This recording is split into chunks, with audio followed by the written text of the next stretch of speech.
j'anime Astérix qui donne une baffe à un Romain. La façon dont on procède, déjà c'est qu'on étudie beaucoup le personnage, les formes qu'il compose, et ensuite on passe à l'animation.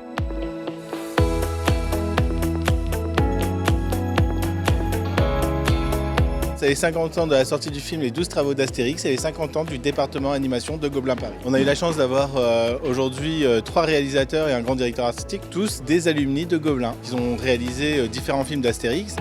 Venez, suivez-moi, je vous montre. Voilà, j'étais assis là, à côté de la fenêtre, parce qu'il y a le radiateur qui est à 22 degrés, et donc c'est l'endroit optimal dans la pièce pour l'hiver.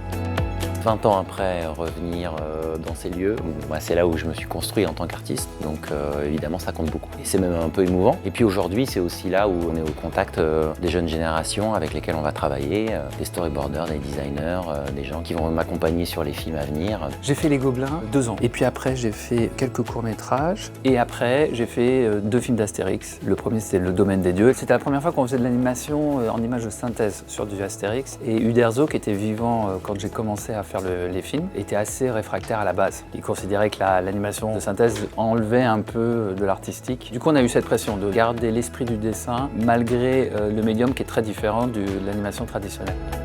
C'est aussi une histoire un peu commune entre Gobelins et Astérix, parce qu'à l'époque, il n'y avait pas d'école réellement d'animation. Et c'est comme ça que les studios Odefix ont demandé en fait, à la Chambre de commerce et d'industrie de mettre en place une formation d'animation. Et aujourd'hui, 50 ans plus tard, on est vraiment sur un héritage, on est sur différentes générations d'étudiants qui sont passés à Gobelins, qui ont travaillé sur différents projets d'Astérix. Mes premiers souvenirs de films, c'est littéralement Les 12 travaux, c'est Astérix le Gaulois, c'est les cassettes qu'on regardait à la maison avec ma sœur et mes parents. Mais y a pas plus loin. Si, le royaume de Nubie. Et j'ai vraiment baigné dans cette culture de la bande dessinée et des films d'animation d'Astérix, et ça m'a vraiment donné envie de dessiner. On fait une première pause où le personnage va prendre son élan, et une dernière pause où il touche le menton de l'autre personnage. Entre ces 2 pauses, plus de dessins on va faire, plus ça va rendre l'animation fluide.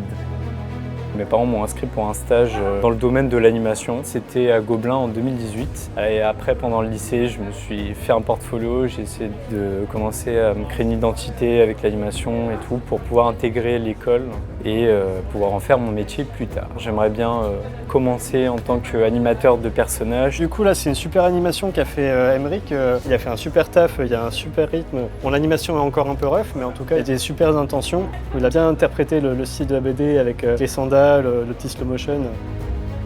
Les qualités à avoir dans la réalisation ou dans l'animation, c'est avoir une bonne sensibilité, être à l'écoute de ses envies, et puis surtout savoir ce qu'on a envie de raconter, insuffler de l'âme dans le personnage qu'on dessine.